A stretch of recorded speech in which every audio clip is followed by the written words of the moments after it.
오늘은 김건희 여사 논문 표절 의혹에 대해 이야기할 겁니다. 아니 근데 좀 방향을 잡아보려고 하는데 보수 유튜버 분들이 이런 건 너무 안 다루는 거 아닙니까?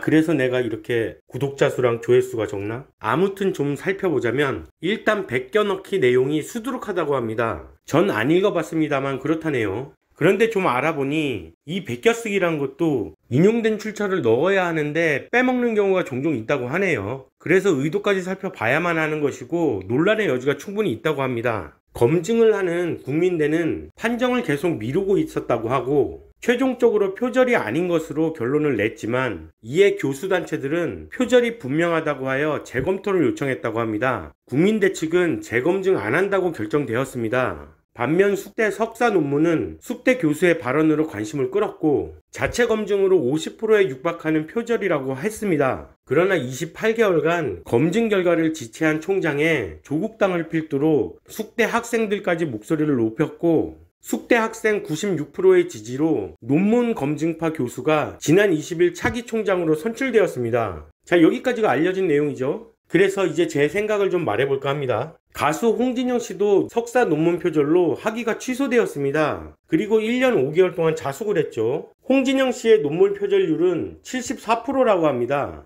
이재명은 논문 표절을 인정하고 필요 없으니 취소해달라고 했죠. 가천대에서는 인용 자체가 부실하다고 표절이 아니라고 했습니다. 논문으로 취급도 안 한 건가? 그럼 석박사 논문이 왜 그렇게 필요한 것일까? 좋은 직장에 취업할 때 상당히 유리하다고 하고 교수가 되기 위한 필수 과정이라고 합니다. 또 특허와 관련된 것도 있다고 하는데 김건희 여사의 경우는 특허 쪽과 관련이 있을 것 같아서 키프리스에서 해당 논문을 찾아봤는데 없더라고요. 혹시 누가 찾아주시면 댓글로 좀 부탁드려요. 또 하나는 국민대 겸임교수인데 만약 논문이 표절이 되면 이건 사안이 쉽지 않을 것 같아요. 사실 본인의 인생 마지막 커리어를 위해 황혼기에 박사학위를 받는 사람들이 많아지고 있는 요즘이고 저 역시 살아오면서 돈벌이가 아닌 일종의 라이센스로서의 박사학위를 생각해 본 적은 있습니다만 세상은 이직이나 다른 전문성, 즉 경력 전환을 위해서 논문을 쓴다고도 하더라고요. 이에 암암리에 이루어지고 있는 논문 대필도 들어본 적이 없는 것은 아니고 조교들을 부려서 논문을 쓰게 하거나 조교들 것을 자기 논문으로 만들었다는 소문을 한두 번 들은 것도 아닙니다. 직장 내에서도 이렇게 부하직원에게 시키는 경우도 있다고 하니 이 또한 꽤나 오래된 관행이지 싶은데 역시 이것도 결과를 지켜봐야겠죠.